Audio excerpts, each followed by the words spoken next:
सबसे पहले शहजाद पूनावाला जी आपके पास आते हुए, देखिए ये कहना है विपक्ष का कि लोकतंत्र को बचाने की ये लड़ाई है। वो कह रहे हैं कि अब इसके बाद अगर आ गई बीजेपी तो चुनाव इस देश में नहीं होगा। वो ये कह रहे हैं कि ये जो मतलब बिग बजट आपने फिल्म बनाई थी अब की बार 400 पार की, वो कह रहे हैं पहले राउंड की वोटिंग में फिल्म फ्लॉप हो गई है।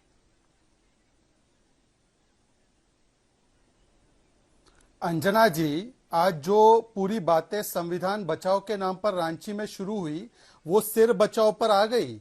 आज तो दंगल और हल्ला बोल का एक ही साथ प्रीमियर हो गया है रांची की रैली में।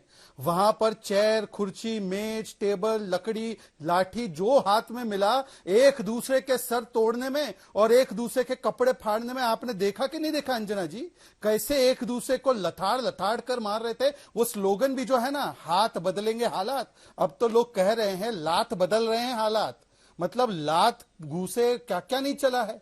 ये तब होता है अंजना जी जब इनके पास जैसे मोदी जी का मिशन और विशन है ना, 10वें से 30वें स्थान पर अर्थव्यवस्था को ले जाना, 12 करोड़ नल से जल पहुंचाना, 12 करोड़ शौचालय पहुंचाना, 25 करोड़ को गरीबी से निकालना। कोई मिशन विशन नहीं है। ये लोग क्या है, अपने अपने डिवीजन पॉलिटिक्स वाले, अपने अपने परिवार के एम्बिशन वाले, और एम्बिशन में ऐसा फ्रस्ट्रेशन है कि एक दूसरे को ही एक प्रकार से सर बचाने की नौबत आ रही है। अब ये हमारे फिल्म की चिंता ना करे, हमारे फिल्म में तो एक्टर भी है, परंतु ये बताइए कि आपके फिल्म के निर्देशक बिहार से चले गए, फिर एक फिल्म का एक्टर उत्तर प्रदेश से आरएलडी से चला गया, और वो संजय वर्सेस संजय की फिल्म कई दिनों तक चल रही थी। आज संजय जी कांग्रेस पार्टी का प्रतिनिधित्व करने बैठे, उनको पूछ लीजिएगा क्या चल रहा था वहां की फिल्म में। और केरल वाली फिल्म में तो ऐसी केरला स्टोरी है कि बोल रहे हैं राहुल जी आप वायनाड छोड़ो, और वायनाड के कांग्रेस पार्टी के नेता निकल के जा रहे हैं। यदि हम लोग इतना नॉन कॉन्फिडेंट है तो बताइए अमेठी से अभी तक कैंडिडेट डिक्लेयर क्यों नहीं किया?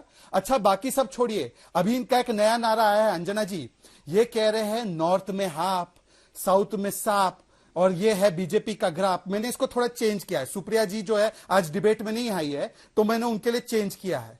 ये इंडी होगी हाफ, कांग्रेस होगी साफ, और इनसे पूछिए कि ईवीएम को करेंगे ना माफ। और ये संविधान बचाने की जो बात करें ना, सचिन जी बैठे हैं, मेरे बड़े भाई है सचिन जी, और मेरे बहुत मधुर संबंध है। वैसे सचिन जी, ये शरिया लागू करके कौन सा संविधान बचाओगे आप? मैनिफेस्टो में लिखा है 3 तलाक वापस लाना है, ये संविधान बचाने के लिए? अच्छा संविधान बचाने की बात है, एक बार अपना स्टैंड यूसीसी पे बता दीजिए।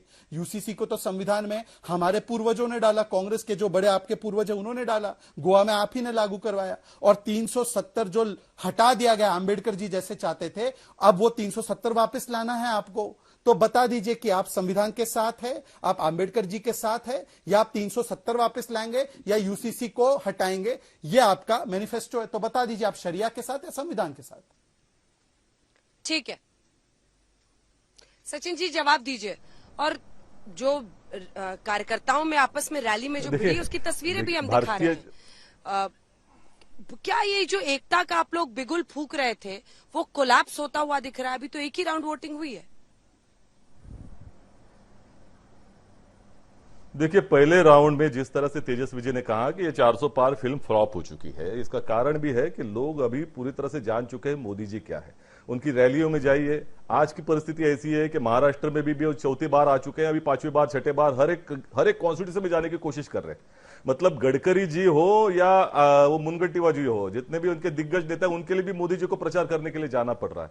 अभी नांदेड़ में गए थे, अशोक चौहान जी को उन्होंने ले लिया भारतीय जनता पार्टी में, वहां भी प्रचार के लिए जाना पड़ रहा है। यानी बहुत सारी सीटों के ऊपर उनको हार नजर आ रही है, लोग जान चुके हैं। अभी आज राजस्थान में उन्होंने भय भूख भ्रष्टाचार की बात की। देखिए भय भूख भ्रष्टाचार यही भारतीय जनता पार्टी का हथियार है।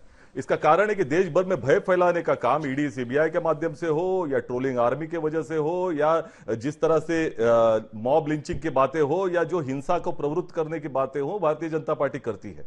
भूख की बात करें कि तो इनके राज्य में पिछले 10 साल में भारत का 111वां नंबर आ गया है हंगर इंडेक्स में।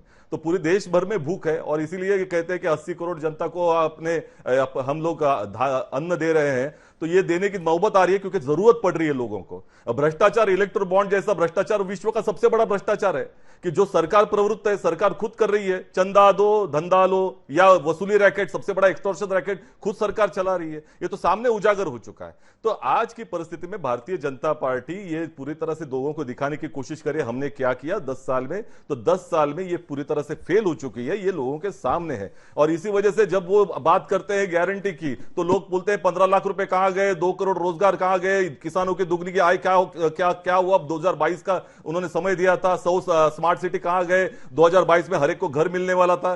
तो ये सभी बात नहीं करेंगे, नोटबंदी की बात नहीं करेंगे, जीएसटी की बात नहीं करेंगे। आज लोगों को महंगाई की पड़ी है, ये लोग म से महंगाई की बात करना देखना चाहते हैं, म से मणिपुर की बात करना चाहते हैं। लोग क्या करना चाह रहे हैं, मोदी जी जाते नहीं वहां, लद्दाख में नहीं जा रहे। तो ये सभी मुद्दों को इनके बारे में इनके पास कोई जवाब नहीं है। तो अनर्गल बातें कांग्रेस को बार बार कोसते रहना, अभी 10 साल में आपने किया वो बताइए भैया, वो तो आप बता नहीं पा रहे हो। बेरोजगारी को तो कम नहीं कर पा रहे हो, या जहां तक बात है महंगाई की, महंगाई चरम सीमा पे है, आटा दही सभी के ऊपर आपने जीएसटी लगा दिया। तो ये सभी मुद्दे लोगों के मन में जुड़े हुए हैं। आज उनका घर नहीं चल रहा और उसी वजह से लोग परेशान हैं। और ये बातें करेंगे कि हम मटन खाएंगे या मच्छी खाएंगे या इसके बारे में बात करते रहेंगे। तो निश्चित तौर पर ये 400 पार की जो फिल्म है वो मतलब पूरी तरह से फ्लॉप हो चुकी है। ऐसी ही फिल्में उन्होंने हर बार दिखाने की कोशिश की। मैं बताना चाहता हूं कि 2017 में गुजरात में 150 पार बता रहे थे, वो आ गई 99। वहां 2018 में छत्तीसगढ़ में 50 पार बता रहे थे, 15 आ गई। मिजोरम में 21 पार बता रहे थे, 1 आ गई। मध्य प्रदेश में 200 पार बता रहे थे, 100 आ गई। हरियाणा में 75 पार बता रहे थे, 35 आ गई। दिल्ली में 45 पार बता रहे थे, 8 आ गई। तो ये सभी फ्लॉप हो चुके। उसी तरह से 400 पार भी पूरी तरह से फ्लॉप हो गई। ठीक है, मैं जारी शहजाद जी इसका जवाब देंगे। आपकी कितनी सीटें आ रही हैं सचिन जी कांग्रेस पार्टी की, एक बार तो बताइए। देखिए एक तो पहली चीज हमारी ये झूठी बूटी बातें नहीं, अभी तक 6 इसका चरण के चुनाव बाकी है। निश्चित तौर पर हम इंडिया अलायंस जो है ये सरकार बनाने जा रहा है। इस बार मोदी जी के हार तय है, इनको सत्ता छोड़ना पड़ रहा है और इसी वजह से बहुत तरह से परेशान हो चुके हैं मोदी जी। हर एक जगह जा रहे हैं, ईडी सीबीआई को पूरी तरह से आक्रमित कर रहे हैं, लोगों को डरा रहे, धमका रहे, जो भी करना चाह रहे। हजारों करोड़ रुपया चुनाव में खर्च हो रहा है। और जिस तरह से अभी राम का नाम लेके, बोले पहले तो उन्होंने शहीदों का नाम लेके वोट मांगे, अब भगवान श्री राम का नाम लेके वोट मांगने की कोशिश हो रही है। और चुनाव आयोग की धज्जियां उड़ा रहे हैं, मॉडल कोड ऑफ कंडक्ट की धज्जियां उड़ा रहे हैं। निश्चित तौर पर हार उनके सामने है। ठीक है शहजाद जी, अब इसका एक छोटा सा जवाब दीजिए जिसके बाद मैं अन्य मेहमानों के पास जाऊंगी। देखिए रांची की रैली में खड़गे साहब ये कह रहे हैं कि नई संसद के उद्घाटन में हमें बुलाया तक नहीं। ये विपक्ष के नेताओं को डरा रहे हैं, कहते हैं जेल भेज देंगे, लेकिन हम जेल चले जाएंगे लेकिन इनसे डरेंगे नहीं। विपक्ष के नेता मोदी से नहीं सिर्फ जनता से डरते हैं। शहजाद जी जवाब दीजिए। देखिए पहले तो ये आरोप तय कर ले। एक दिन पर राहुल गांधी जी कहते हैं कि मोदी जी डरे हुए हैं, दूसरे दिन कहते हैं खड़गे जी कि ये हमें डरा रहे हैं। भाई कौन डरा रहा है आपको? आप बताइए ना कि कोर्ट ने आपको जेल में डाला है, कोर्ट ने राहत नहीं दी है ना केजरीवाल को, कोर्ट ने राहत नहीं दी है ना हेमंत सोरेन को। यही कोर्ट जब इलेक्टोरल बॉन्ड और चंडीगढ़ पर कोई फैसला सुनाए तब वो कोर्ट ठीक होता है, लोकतंत्र बहाल होता है। यही इलेक्शन कमीशन और ईवीएम जब आपको तेलंगाना में चुनाव जीता है तब वो इलेक्शन कमीशन ईवीएम ठीक होता है। और जब ये कोर्ट केजरीवाल को राहत ना दे, ये कोर्ट जब भ्रष्टाचारियों को राहत ना दे, लालू तो 4 बार कन्विक्ट हुए हैं और पहली बार कन्विक्ट कब हुए हैं? 2013 में। जेएमएम पहली बार कन्विक्ट कब हुए? 1990s में। पहली बार केसेस समाजवादी पार्टी, डीएमके और टीएमसी पर कब आए? यूपीए के जमाने में कोर्ट के द्वारा आए ये सारे केसेस, सोनिया गांधी, राहुल गांधी पर। तो ये कोर्ट खराब हो जाती है। अच्छा देखिए सचिन भाई, क्योंकि मेरे प्रिय है, मैं उनसे पूछना चाहता हूं, अब तो नौबत ये आ गई सचिन जी, हमारी प्रणीति दीदी के लिए एक नकली शाहरुख खान को मार्केट में उतारा है आप लोगों ने कैंपेनिंग के लिए। तो नकली शाहरुख खान से लेकर इंडिया एक्सेस माई पोल का नकली सर्वे तक आ चुके हैं। इसीलिए ना मेरे सवाल का जवाब दिया कि अमेठी से कौन लड़ रहा है। भाई आप लोग तो हमें हरा रहे हैं ना, तो वायनाड से जाइए और अमेठी से लड़िए, ये तो लेफ्ट पार्टी ने आपको कहा। उस पर एक जवाब नहीं दिया सचिन जी ने। सचिन जी से पूछा संविधान बचाना है तो बताइए यूसीसी और 370 पर क्या स्टैंड है, उस पर एक जवाब नहीं दिया। पर आ गए उनके विषय पर कि राम जी का नाम क्यों आ रहा है। भाई राम जी का नाम तो उदयनिधि स्टालिन ने लाया। उदयनिधि स्टालिन ने बोला सनातन समाप्त करना है। आपके नेताओं ने कहा राम जी का कोई अस्तित्व नहीं है। आपके नेताओं ने रामचरितमानस को जो है अपमानित किया, कहा राम मंदिर गुलामी की निशानी है।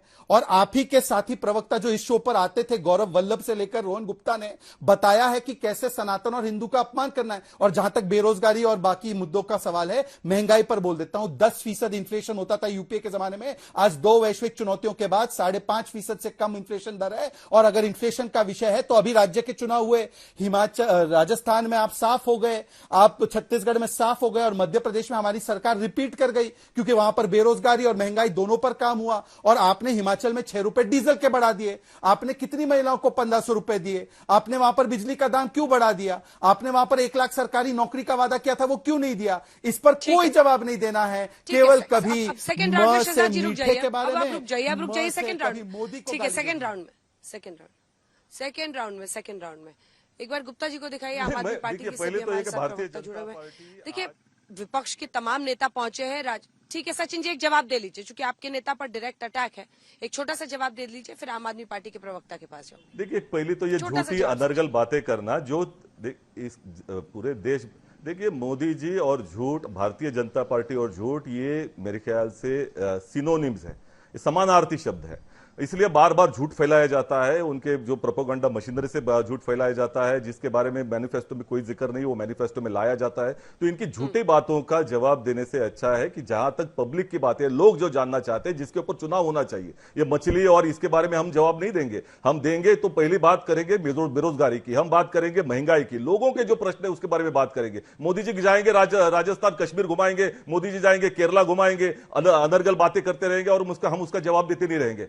क्योंकि 2019 में भी उन्होंने चुनाव घुमाया था, 2014 में जिस तरह से बातें की थी, उन्होंने जो आश्वासन दिया था, आज उसका क्या हुआ, यह जनता जानना चाहती है। 10 साल में उनके है ना, कांग्रेस को सवाल पूछ रहे हैं आप, अब भारतीय जनता पार्टी को जनता सवाल पूछ रही है, उसके तो उत्तर नहीं दे रहे आप, और झूठी झूठी बातें फैलाते रहना ये उनका काम है। लेकिन जहां तक बात है कि अभी शहजाद ने कहा कि इनकी 3 जगह पे सत्ता आई, तो कर्नाटक में सत्ता क्यों गई भैया? आपके डबल इंजन की सत्ता थी, हिमाचल में सत्ता क्यों गई? डबल इंजन की सरकार थी ना आपकी, तो लोगों ने आपको क्यों नकारा था, इसके बारे में भी तो जवाब देना पड़ेगा।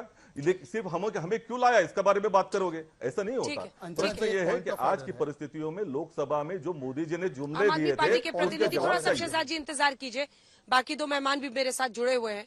राजेश गुप्ता जी, आपके पास आते हुए, ये जो फिलहाल अरविंद केजरीवाल जेल में है, मनीष सिसोदिया जेल में है, सत्येंद्र जैन जेल में है, अब इसको अल्टीमेटली देखिए वहीं पर घूम फिर के बात आती है। ये कहते हैं कि कोर्ट से बेल मिली है, कोर्ट ही बेल देगी ना गुप्ता साहब जज बन सकते हैं, ना मैं जज बन सकती हूँ, बेल आपको कोर्ट से ही मिल रही है।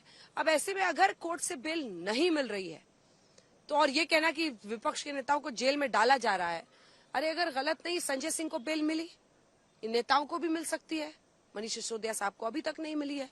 तो अगर वाकई भ्रष्टाचार के मामले हैं तब तो बहुत गंभीर है। ऐसे में ये रोना रोना, सियासी रोना रोना चुनाव के पहले कहां तक सही है?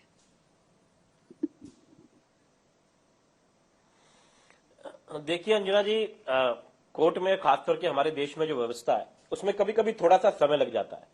हमें पूरी तरीके से कोर्ट पे यकीन है, 100% यकीन है। और जो आपने संजय सिंह जी के मामले में देखा कि किस तरीके से ईडी तो कभी नहीं चाहती थी उनको जमानत मिले, लेकिन जब जज साहब उनके ऊपर नाराज हो गए कि अभी 2 बजे तक बताओ कि जमानत दे दे, नहीं तो हम सेक्शन 45 यूज करें, तो ईडी ने कहा नहीं जी अब कोई चारा नहीं बचा है तो आप दे दीजिए, अदरवाइज प्राइमा फेसी ये माना जाता संजय सिंह जी के खिलाफ कुछ भी नहीं है और वो केस उनका कमजोर हो जाता। तो टाइम लग जाता है कभी कभी, क्योंकि आप इस बात को समझिए, कोर्ट ने सिर्फ कानून देखना है। कानून में भाजपा ने बदलाव करा है पीएमएलए एक्ट के अंदर।